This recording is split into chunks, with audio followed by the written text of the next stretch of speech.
Howdy peeps, I promised you guys a couple of videos yesterday, and unfortunately for one reason or another I never actually got round to doing them. Well, I did record them, but they didn't come out quite as I wanted them to. And I was just sort of kicking back thinking about how I was going to do this video, because I put some thought before I start the video, and then usually that thought disappears soon after, and I'm like, yeah, and I start umming and ahhing, hence, Anyway, I come across this one, and I just like had it on the YouTube reel, right? So it's just sort of cropped up, and it came up with this interesting one, which I won't play it. I'll actually read it out. Right, where was it? Since I've been talking about the whole cluster B at the moment, right, come on, where is it? There we go. Right, now it's this one. Narcissists fulfill the description of the saying that you can't love another person until you love yourself. Now, I'm either reading that wrong, or maybe I'm misinterpreting it. You see, the reason I say that is to understand the disorder, which ultimately comes from having a fragile ego, which means to have a fragile, where they're again, I'm kind of going into one with this one, but bear with me.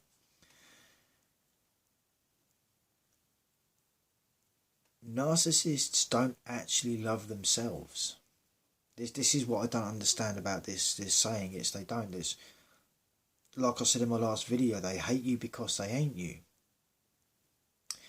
The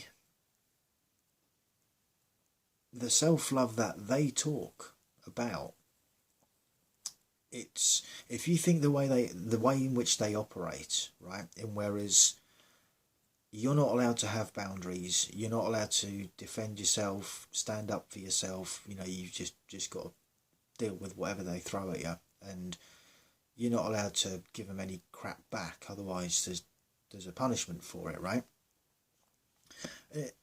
As it was sort of going through it, I thought, how can they fulfill the description of the saying that you can't love another person until you love yourself? Like I said, I might be reading it wrong. I might actually be interpreting it wrong.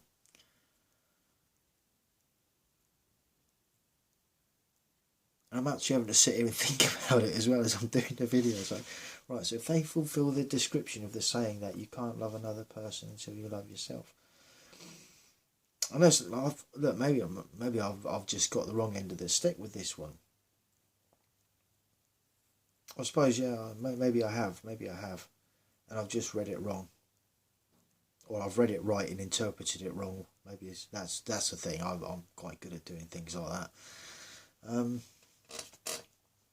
But anyway, moving on with that one, moving on from that one, and it's not that I had a reel of these to go through. It's just literally something that cropped up as I was, like thinking about what I was going to do for the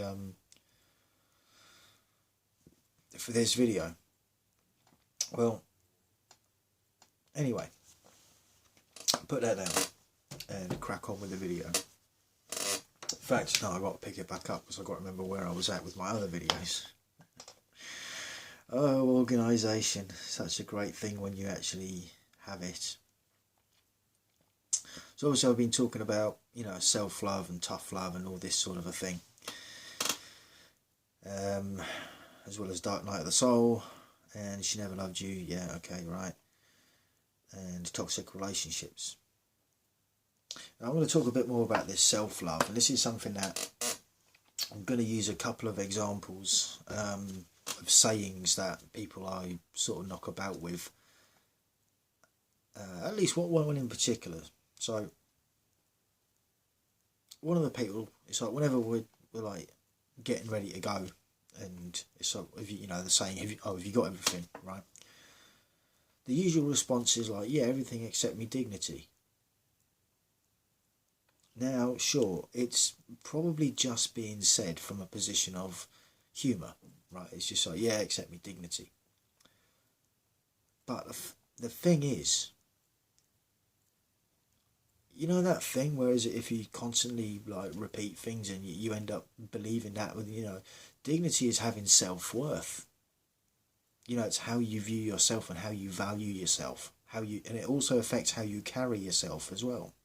you know so even if you're saying it in jest at the time,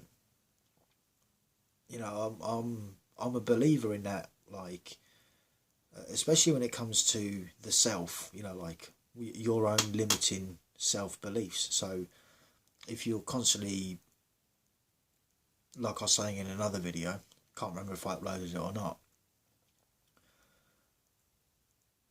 but in the sense where if someone is constantly berating you and calling you stupid, dumb and all of that, then eventually you start to believe it. And so that includes when it comes from the self. So yeah, I've got everything except me dignity. And I'm not saying that this person walks around with low self-worth. I mean, look, I don't know. It's possible, right? Like, might be hidden. But still, what you put out there and how you project yourself, as it were, in a non-narcissistic way, by the way, it will reverberate back, and on a subconscious level could potentially start taking on. And I suppose to think of it like this, it's like, well, everything except dignity, so no self-worth. Well, if you convince yourself that you got no self-worth, after a while, even if you don't notice yourself believing it, in real time.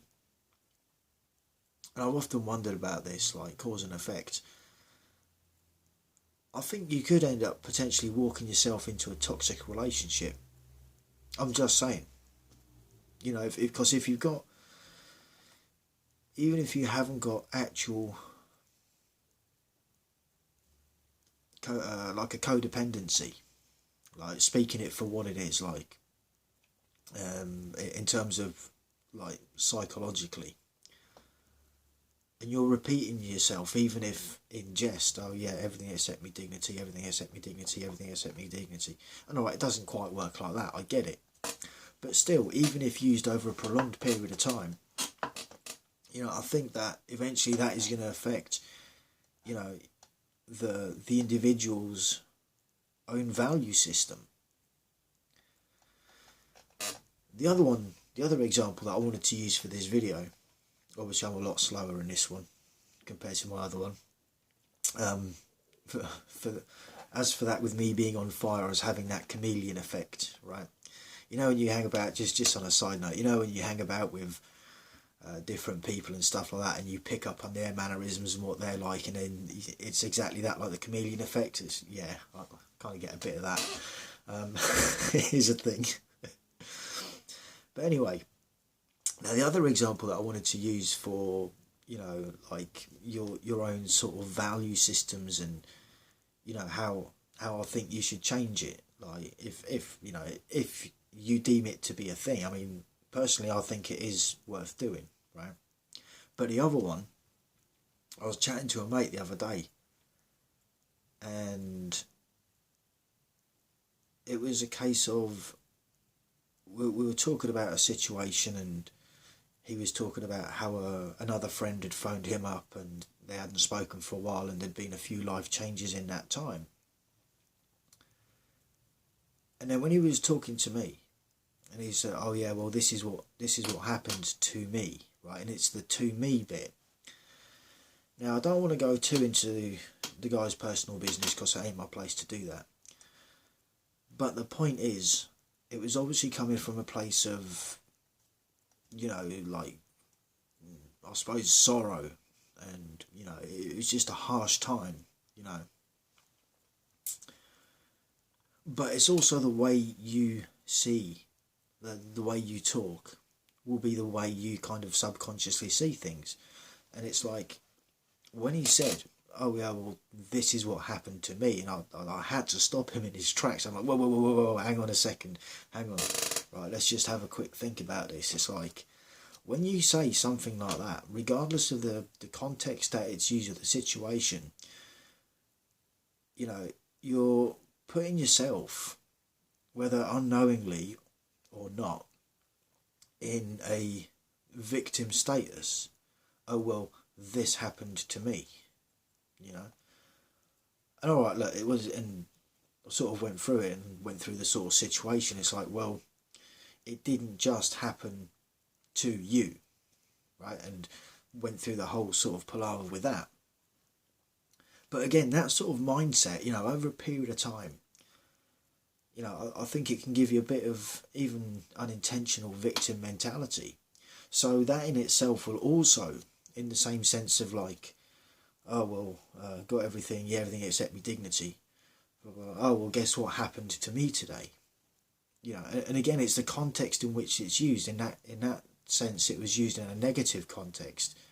You know, if it was on the other hand, well, guess what happened to me? Well, I won the fucking lottery and I'm having a wonderful time. Yeah, you know, that is kind of different. But again, it's,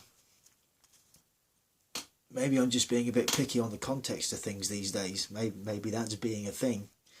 And it's like,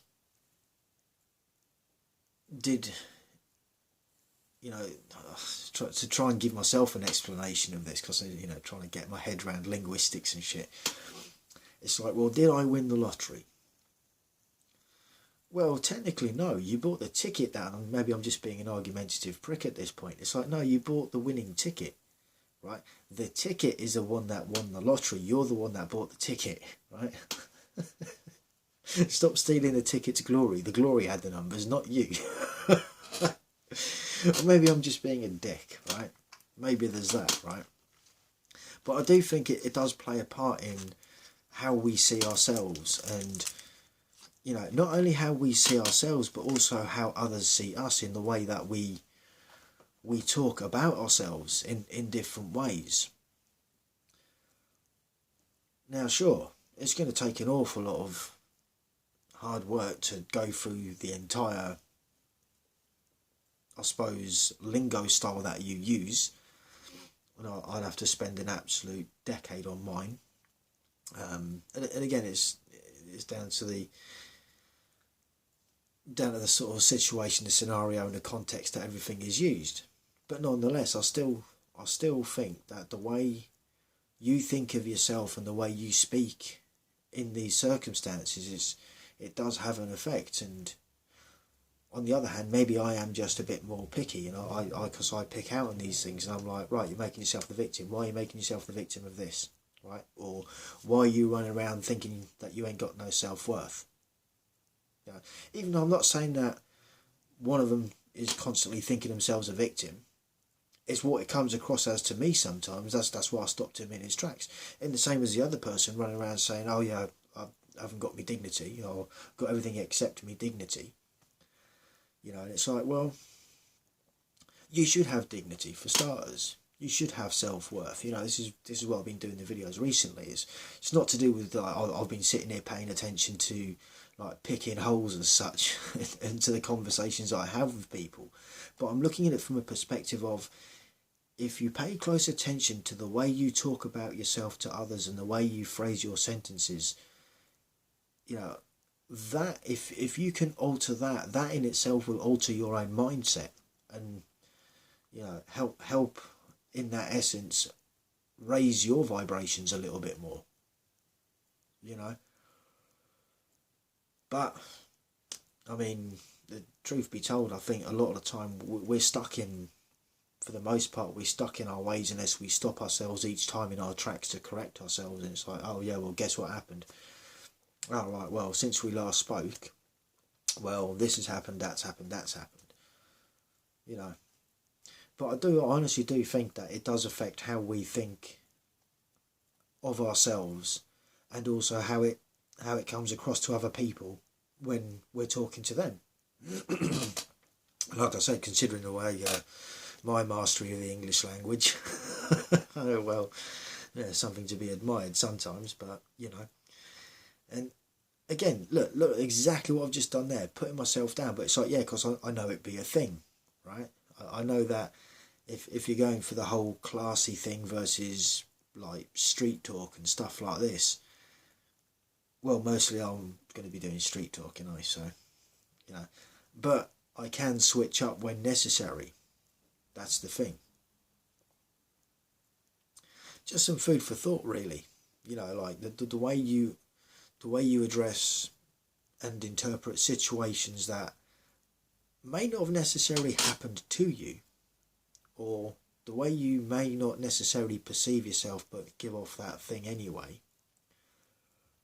you know, is potentially going to have, I think at least, going to have an effect on your view on yourself, which affects, you know, your self-worth, you know. Again, I'm not saying that, like I was saying, one of them is running around claiming to be victim all the time and the others run around saying they ain't got no self-worth. But I think it does have an underlying effect on it. So, yeah, just some food for thought. What are your thoughts? Feel free to let me know in the comments section. Till the next one, stay cool, stay free. Peace out.